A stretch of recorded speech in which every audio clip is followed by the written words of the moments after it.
Eric Hernandez will join us live to explain what we can expect and who may take the stand today. And we have an update to a late night crash that landed a woman in the hospital. The driver who hit her has now been arrested. We have details this noon. Live from KSAT 12, the news at noon starts right now. The second day of trial in the case of Otis McCain beginning at the Kadena Reeves Justice Center in about 30 minutes. And that's where we find our Erica Hernandez. She's joining us live with the latest. So, Erica, what can we expect today in testimony? Well, testimony from Deputy Chief Hector Salas will continue today. He took the stand yesterday afternoon toward the end of the day. Part of his testimony was about the evidence he collected that day. The evidence was the recordings of the cameras from Detective Marconi's patrol unit. As you can tell in the video, it was very limited information, so we needed to get intel as fast as we could. So Lieutenant, he's a lieutenant now, Brian Sullivan, turned it off, tried to view, and there's a monitor in the car that sits next to the camera, like a screen, small screen if you would, try to get some information. He wasn't able to get a plate number. Now, other testimony that could possibly happen today is some of the witnesses of the shooting, the lead investigators in the case, as well as the medical examiner. Now, that trial expected to begin at 12:30. Don't forget, we are live streaming it at KSAT.com. David, Ursula? Erica, we were watching yesterday. The judge sent the jury out of the courtroom a couple of times. Do you know why he wanted them to leave? Yeah, there was some objection to, it was actually, they left the jury left twice. So there was objection to some of the 911 calls and some of the video. And so that the attorneys could argue those points, they sent the jury off. So some of those videos and some of those tapes could play without the jury hearing them at first. And then they were brought back in when the judge ruled on which ones were going to be seen. And Erica, speaking of the jury, this is a capital murder case. So why are they not sequestered? Ultimately, it's a decision on behalf of the state and the defense. If they don't think it needs to be sequestered, then they won't be sequestered. But that doesn't mean it can't happen later in this case or during deliberations. Thank you, Erica, for reporting live from the courthouse. We'll be, again, live streaming this trial on KSAT.com. Meantime, new at noon, police have been searching for 2 weeks now, but still have not caught a man's killer. Now they're hoping someone will come forward with some helpful information. San Antonio police telling us 22-year-old Troy Lee found stabbed back on June 28th on the northwest side. Officers say he was near Hilltop Oaks Apartments in the 6100 block of Ingram Road. The victim taken to the hospital where he later died. So far, police have not released any information on the potential suspect. If you have any help for this investigation, you can call Crime Stoppers at 210-224-STOP. You could be eligible for a cash reward if you provide information leading to an arrest.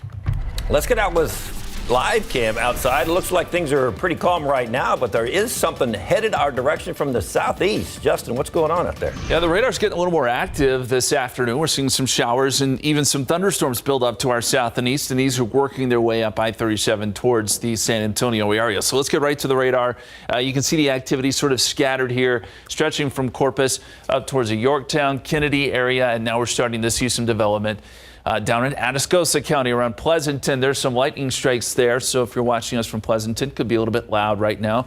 Floresville, also starting to see some activity move a little bit closer to you. Let's zoom in closer here around Karnes City and Kennedy. Good heavy rain there, moving north through through Karnes City and now moving into Fall City. Lightning strikes and some thunder mixed in with those showers and storms as well. And then a little further to the west here, we mentioned Pleasanton, also seeing some activity that'll be working into Bexar County here pretty soon. If you're watching us from San Antonio, things are dry right now, but I think some of this activity will be moving in next couple of hours. If you're taking a late lunch, go ahead and grab the umbrella, take it with you. We could see a few more pop-up showers and storms throughout the afternoon with some more chances tomorrow. We'll talk more about that forecast coming up in just a few minutes, guys. All right, Justin, thank you. San Antonio police believe a driver who was killed in an overnight crash along with 2 other people was speeding. The SUV crashed into the backyard of a home on Babcock Road, not far from Chase Hill Boulevard. And as Katrina Weber tells us, police found debris everywhere, from the ground to the top of a tree. This is the aftermath of an SUV that San Antonio police say was going too fast for the curvy road, coming to a dead stop. It was traveling north on Babcock Road near Chase Hill when it left the road around 2 this morning. Police say it rolled onto its roof, barreled through a backyard fence, and hit a rock, sending it airborne. 3 people inside went flying too. They were ejected. 2 died on impact. Paramedics tried to save the 3rd one, but couldn't. A 4th person who a neighbor saw stumble out of the wreckage was rushed to a hospital in critical condition. The neighbor says they all appeared to be men in their 20s. The man who lives in this home told me he woke up to what sounded like a train, and when he looked out the window, he could see the top of the car high up in the tree. The bottom half landed between those 2 trunks. It took hours for police to collect evidence and then for a crew to clean up. The homeowner says while this is the worst case he is seeing, it's actually the 3rd time a car has landed in his backyard, and a neighbor has had 6 crash into his. Each time he says the drivers were speeding. Police are still investigating this crash. Katrina Weber, KSAT 12 News. New details this noon in a violent crash where a woman was hit by a driver, then dragged along a San Antonio street. Officers say that the driver that was involved eventually did come forward and was arrested. The woman was having some car trouble last night, and police say she was standing on the side of the road near WW White Road and Loop 410.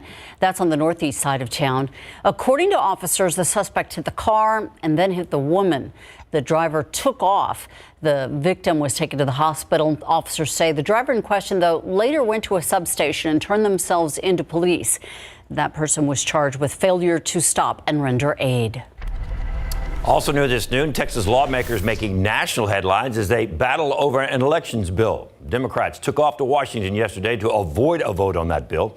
And today the Texas House voted to send law enforcement to track down those politicians. That's according to the Texas Tribune. More than 50 House Democrats left for Washington, some by bus, some by private plane. It was all an attempt to deny the chamber a quorum as it tackles an elections bill. In other words, they left so there wouldn't be enough people present to take a vote on that bill in question. The Texas House needs 2/3 of lawmakers to be present in order to conduct business. Today, the Texas House voted to give the Sergeant of Arms permission to issue warrants of arrest if necessary. It's not clear what impact the vote will actually have, as Texas law enforcement likely does not have jurisdiction in Washington, D.C. Texas lawmakers say they do plan on leaving Washington at some point. According to House Republicans, DPS troopers could arrest the returning Democrats once they are back on Texas soil. We can't stay here indefinitely to run out the clock, to stop Republican anti-voter bills. That's why we need Congress to act now and pass the For the People Act. President Biden set to speak on voting rights later today. At the federal level, voting rights measures have stalled amid the threat of a Republican filibuster. The Texas lawmakers say they'll stay in D.C. until moderate Democrat senators kill filibuster rules used by the GOP to block voting rights reform. That outcome seems unlikely. Still to come this half hour, Team USA struggling on the court as they continue to prepare for the Olympics in Tokyo. What's wrong? More on that coming up. The Johnson & Johnson COVID-19 vaccine now coming with a new warning about a potential side effect. Why doctors think there could be a slight risk of getting Guillain-Barré syndrome.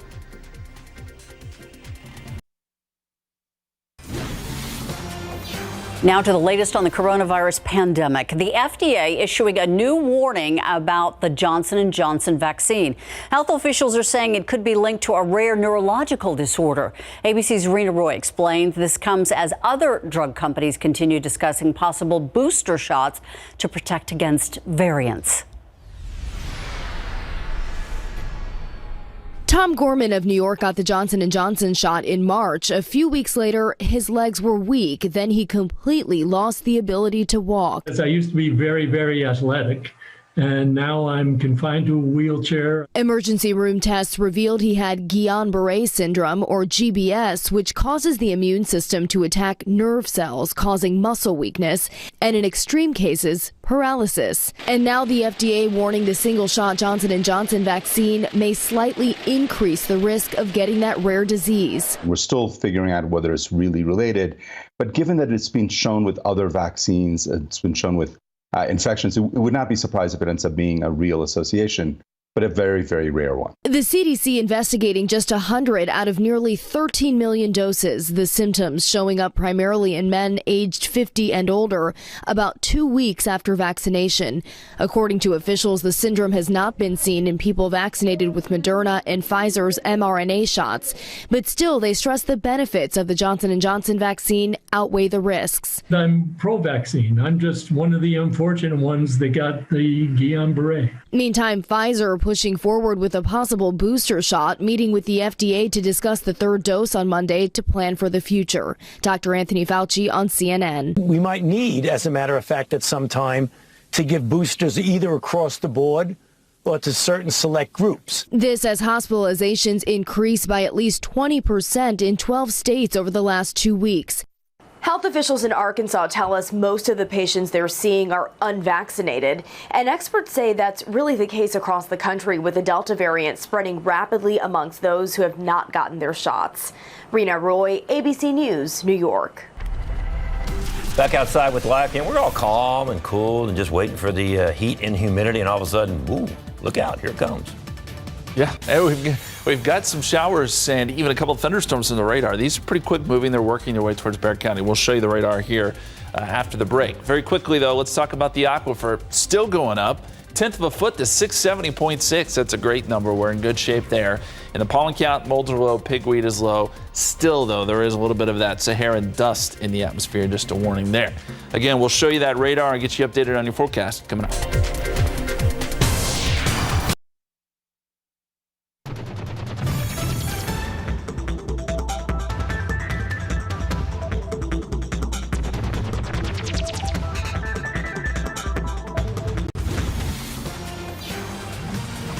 When it comes to mosquitoes, they may not be interested in the rain, but they sure are interested in what the rain leaves behind. To help keep your family safe, the City of San Antonio Vector Control Department is sharing some tips on how to stop the spread of mosquitoes on your property. In addition to wearing protective clothing and having mosquito repellent, Vector Control reminds you to remove any stagnant water that you may have around, as mosquitoes, a primary vector for West Nile virus, develop in polluted water. So you need to check sites, including your pots, your plants, the base of your barbecue pits, buckets, ashtrays, anything that may have water, like underwater tanks, any discarded receptacles, canopies, and more. And also be aware of your vegetation. We work hand in with our other city department, Public Works, in getting areas like drainage channels that are overgrown with vegetation to get them mowed. And then after that, we go in there and we larvicide any stagnant water pools. All right, these things are great too. I use them. If you have any stagnant water on your property, experts advise you to use a larvicide. That's called a mosquito dunk, which can be purchased at the local hardware store, and they're less than $10. You just throw them in the bucket or the ditch or whatever it is. Had a bucket yesterday. Been sitting there for like a week. Didn't know it. Not good. Yeah, and I'm just going to say that those mosquitoes are as big as birds these days. Yeah, they are. And they're huge. Huge. Yes, the mosquitoes are out and about because we have obviously so much standing water around here. We thought we may get to dry out a little bit this week, although the radar showing that may not be the case. We've got some more showers and storms developing at this hour. This is all working up from the coast. Looks like we got some energy coming in, some good moisture, and starting to see some good downpours right around the Kennedy area. We've seen that around Pleasanton, up and down I-37, and seeing some additional development now in northern Atascosa County. Goliad, you've seen some rain, Yorktown, and we'll zoom in a little bit closer to some of this heavier activity. Now, where you see these white lines, like right there, that represents lightning. So these storms are fairly electrical there around Carson City and around Cuero, all tracking off to the north. The rain is coming down in Yorktown right now, and then the heaviest storm is right there over Carson City, and now moving into Falls City, working north towards the Poth area and eventually up towards Floresville. And then we've got that additional activity, as I mentioned, across parts of Atascosa County. Some of this should work into Bexar County here over the next hour or so. So just a heads up, if you're watching us from here in San Antonio, there's nothing at the moment showing up on radar, but I do think we'll get some of this activity to move in. it'll be hit or miss downpours. They'll pass pretty quickly. You're not going to get a lot of rain from them, but a couple of rumbles of thunder are certainly possible. Here's the wider view, and you can see where we have the cloud cover that's bubbled up into these storms and kind of the leading edge right there, North Pleasanton working into Wilson County now, and eventually that leading edge will work into Bexar County. May help to cool us down a little bit too. Always a good thing. Temperatures in the upper 80s right now as we go outside for you. Temperatures 85 degrees at the airport, mostly cloudy, calm winds. And looking at the satellite picture, you can see the clouds are partly cloudy. We've got partly cloudy conditions here in Bexar County, but the clouds bubbling up there down to the south with those showers and storms. 86 Randolph, 87 New Braunfels, 82 right now Bernie Stage, 86 Carrizo Springs, 88 in Cotulla, 87 in Del Rio, and seeing quite a bit more sun off to the west. Dew points in the 70s for the most part. It's still very sticky out there. There's a lot of humidity and a lot of moisture in the atmosphere for these showers and storms to work with. It's going to stay sticky, obviously, with this rain in the forecast. And as we go forward in time here, you see some of that activity potentially moving up into the hill country. Some of our western counties may get in on a few showers and storms today.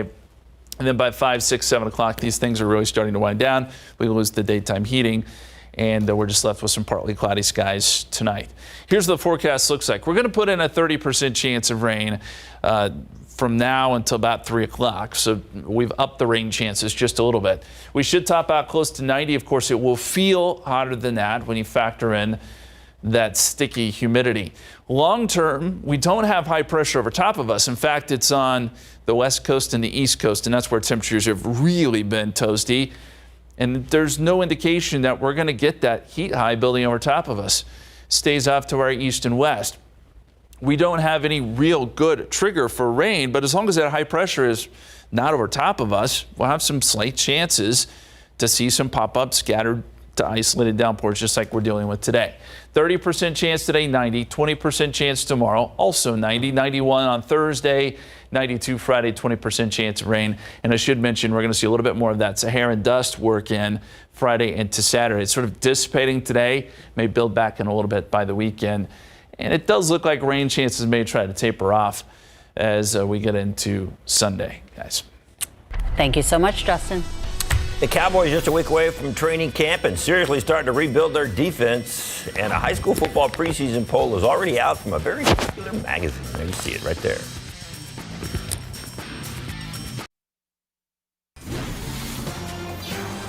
Happening right now, day 2 of the Otis McCain trial is just about to get underway. You're looking at a live shot inside the courtroom. He is the suspect accused of shooting and killing an SAPD detective back in 2016. Yesterday, a somber day in court as the jury heard opening arguments and even watched graphic video of Benjamin Marconi's final moments.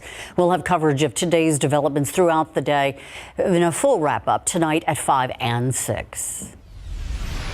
In several states, kids will not have to show proof of COVID vaccination to attend school in the fall.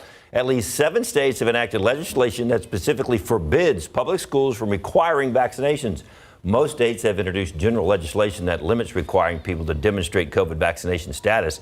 In many instances, if those laws pass, they will likely apply to schools as well. The Centers for Disease Control not taking a solid stance on vaccination requirements in schools. The agency only urges schools to promote vaccination.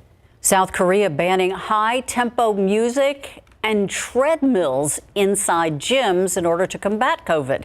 The country's health minister is saying using a treadmill is an intense activity, and that can cause people to breathe heavily and spatter a lot of saliva, unquote. It also banned fast-paced music for similar reasons. The new measures are mandatory under South Korea's health regulations now. The country currently battling a record number of new cases per day.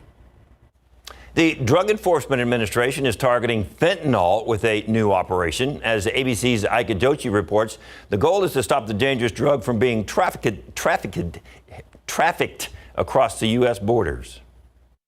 Overdose deaths have skyrocketed over the past few years, and authorities think fentanyl may be to blame. Fentanyl is a chemical substance made by people to mimic the effects of opioid drugs.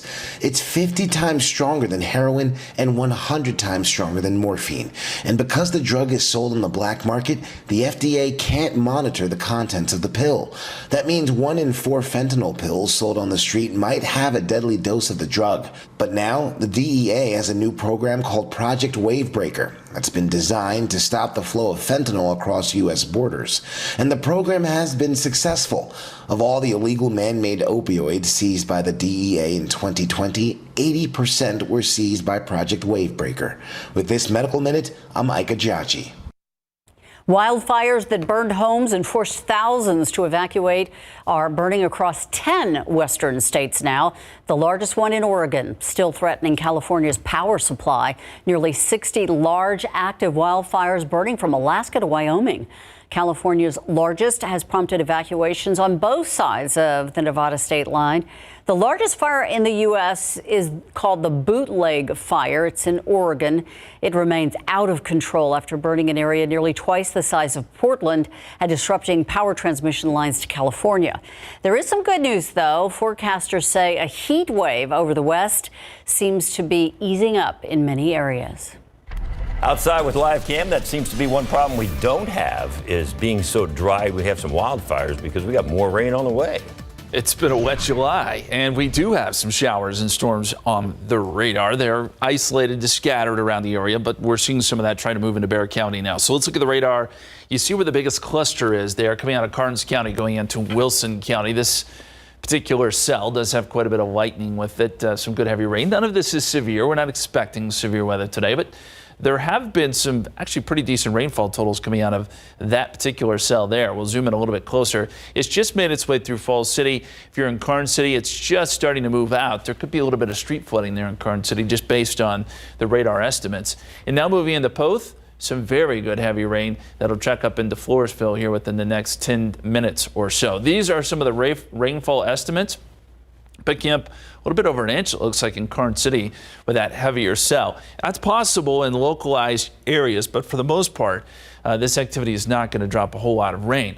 We did see one cell work through Pleasanton, and now we're starting to see these cross over into Bexar County. One little shower around Palo Alto College as well. And a closer look here at San Antonio. Dry for now, but we will get some of this activity moving through. Not everybody will get rain, but where these pop-up showers develop, that will obviously dictate who gets the rain and who doesn't. But some chances here throughout the afternoon. We'll talk more about the forecast and our rain chances going forward coming up here in just a few minutes, guys.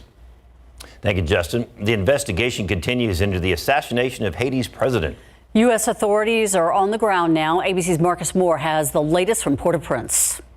The U.S. Drug Enforcement Agency says that one of the men arrested worked as a DEA informant, and that after the assassination, he reached out to the agency and they urged him to turn himself in. Another man who was arrested is a Haitian doctor known as Christian Sanon. He lives in Miami, and the police chief here in Haiti says that he wanted to take over the government and allegedly enlisted the services of 19 of those Colombian men who are now under arrest.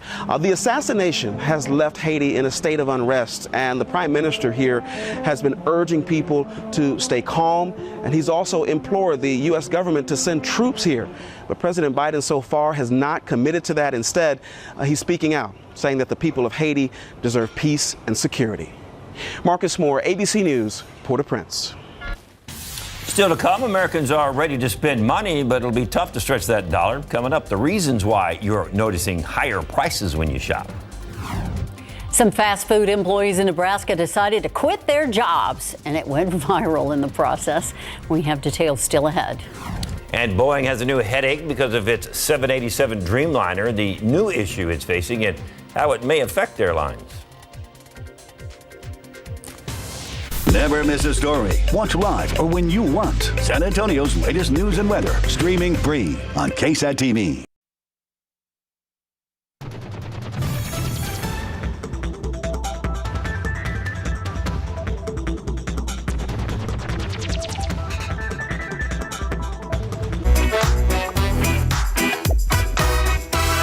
Hello, everyone. This is your daily tech and business briefing from Cheddar News. Virgin Galactic's founder might have gone up to space, but the company's stock has fallen to the ground as shares of Virgin Galactic fell 17.3% on Monday. That after the company filed to sell up to $500 million in common stock. The sell-off comes just days after Virgin Galactic's founder, Sir Richard Branson, successfully flew to the edge of space.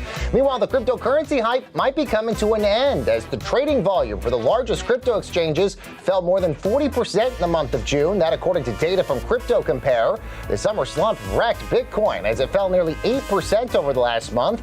Ethereum, the second largest cryptocurrency, had an even worse month. It fell nearly 17%, and Dogecoin suffered the most. It fell nearly 36% over the last month. And Microsoft is purchasing security software provider RiskIQ. Bloomberg says the deal is worth more than $500 million. This as the tech giant looks to expand their security business. Microsoft said it made more than $10 billion in security revenue in 2020, up more than 40% from years prior. Now, RiskIQ's Illuminative software aggregates threats across a given organization's information technology footprint, so security professionals can address the most critical ones. And that's your Cheddar News Business and Tech Update. I'm Baker Machado, coming to you from Cheddar Studios in Lower Manhattan. More consumer news. Boeing dealing with a new issue. It won't make its Dreamliner delivery goals this year because of a structural problem with the plane. The company says some of the planes are having an issue with fuselage segment joints. Those joints are required to meet precise standards that go down to a fraction of an inch. Boeing says it worked with the Federal Aviation Administration to correct the problem and has developed a fix. The issue may not impact routes significantly. The planes in question are mostly used for international flights. Whether you're buying a new couch or a cart full of groceries, you'll notice higher prices. As CNN's Mandy Gaither reports, part of the reason has to do with America's recent spending binge. It's one of the unique features of the pandemic, the speed at which the demand for goods has rebounded, says Gregory Dacko, chief U.S. economist at Oxford Economics. So that has led to unprecedented rapid rises in the price of certain goods. We saw the vegetable sector as well as the meat sector see increase in inflation, generally reflective of supply disruptions, but also the fact that we've seen strong demand and strong consumption from eating away from home to eating at home, and perhaps in some cases even consuming more than people were consuming before the COVID crisis.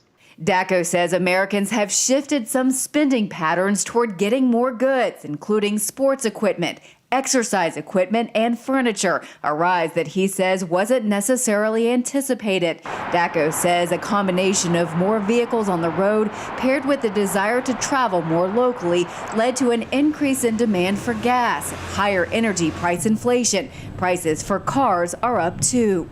We saw an increase in car purchases during the pandemic, tied to a lot of the rental car companies sold off their inventory and now are facing strong demand. All the while, the semiconductor shortage has affected the ability to produce cars. Meanwhile, Dacko says labor supply is constrained, leading to higher costs that are being passed on to consumers. For Consumer Watch, I'm Mandy Gaither. Fast food workers in Nebraska quit their jobs and decided to let customers know by updating the marquee outside of a Burger King restaurant. The sign usually promotes menu items, but when drivers passed by, they noticed it read, "We all quit. Sorry for the inconvenience."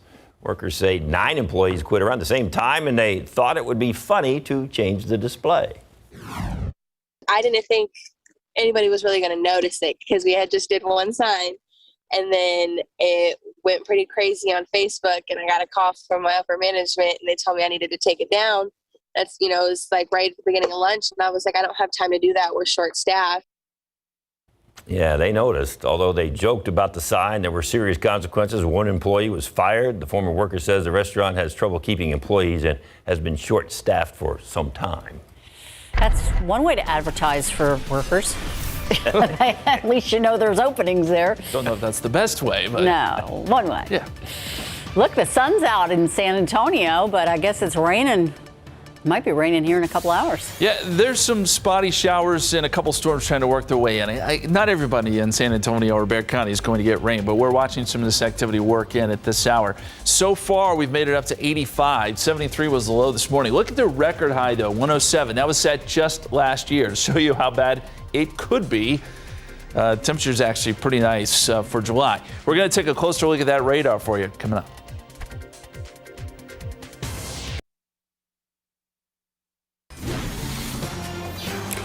We are watching some thunderstorms to our southeast moving right toward us. They're those spotty things, though, aren't they? They're what you call pop-up showers, Justin? Yeah. Pop up, hit or miss. You pick the adjective. Isolated, that's what we're dealing with. Actually, the activity we're seeing now is a little more scattered, a little bit more on the radar, certainly than we were looking at yesterday. And some of us did get some downpours yesterday. But there's a situation right now. You can see some of the lightning strikes here. Those are indicated by the white lines. So we know that these are electrical too. Nothing severe, but they're going to dump some good heavy rain, and they may be loud for a few minutes. There's sort of the leading edge boundary that's coming north, and right along that's where you're seeing some of these heavier showers and storms. Victoria getting quite a bit of rain, likely some street flooding going on there. And then a little closer look at this cell, which has been one of the stronger ones moving up into Poth and now Floresville. You're getting some very good rain where you see some of those purple and deep red colors. That's going to indicate some really heavy rain, and it may cause a little bit of street flooding in Floresville as well. It's just moving out of Poth, and we see some of the lightning strikes mixed in there. Further east, Runge got some rain earlier, Yorktown, and these are working up towards Highway 87, eventually Gonzales. You could get a little bit of rain out of this. And then looking at some of the rainfall totals, these are just radar estimates, but we're talking about an inch with that heavier storm. And I think that's going to be sort of the exception, not the rule. But some of these could produce a quick quarter of an inch as they work into Bexar County. You see some of the spotty showers here moving towards Somerset, close to I-35 there, just to the north and east of Natalia. And then looking at San Antonio specifically, one little shower trying to pop up there on the northwest side, right along 1604. And I think as this boundary moves through, we'll see a few more showers and storms work into the east side of town as well. Not everybody's going to see rain out of this, but at least there's some pretty decent coverage here as some of this deeper moisture works in. Let's go to the satellite and radar and get kind of a big picture here of what's happening. See all the cumulus clouds. We've had partly cloudy skies and still partly cloudy out to the west. But as this activity moves through and sets out outflow boundaries, you'll see more showers and storms develop in the hill country and perhaps out west as well. Here's the situation in town right now. 85 degrees at the airport, 88 Stinson, 86 Kelly, and we're at 86 at Randolph. Light winds or southeasterly winds if we are seeing a breeze there. Once that boundary comes through, you'll notice the winds shift a little bit and probably pick up some. 87 New Braunfels, 84 Boulevardy, 86 in Devine, 83 right now in Tarpley. And we're closing in on 90 degrees down towards Carrizo Springs and Cotulla where it's 88. Dew points, yeah, they're high in the mid 70s, so it's still very, very sticky out there. So that's going to contribute to a heat index. Forecast today, computer models basically showing we'll continue to see some of this isolated to scattered activity through about 3, 4 o'clock. And then by 5 o'clock, I still think we'll see some activity on the radar, but it'll start to calm. And once we lose the daytime heating, you'll see most everything go away on the radar tonight. Forecast for the rest of today will top out close to 90, although if these showers and storms come through and cool us down just a little bit, maybe, just maybe, we'll stay below that 90-degree mark. 30% chance of rain, and then rain chances fall off tonight. Long term, we're still watching that heat high. It's kind of separated, actually. We've got high pressure off to the east, high pressure off to the west. We're in the middle, and that means it's just kind of unsettled. There's no big trigger to get widespread rain going, but there's nothing to stop isolated showers and storms from developing with that heat high being off to our west and east. So we'll keep some slight rain chances in the forecast. 90 tomorrow, 20% chance, just a 10% chance. Thursday, Friday, 20% chance. And yes, we will see a little bit more of that Saharan dust working on Friday into Saturday. A little bit more haze in the atmosphere, and temperatures will be warm but not overly hot this weekend, guys. Thank you, Justin. And the anthology series is coming back to the small screen. A look at the new season of Miracle Workers coming up after the break.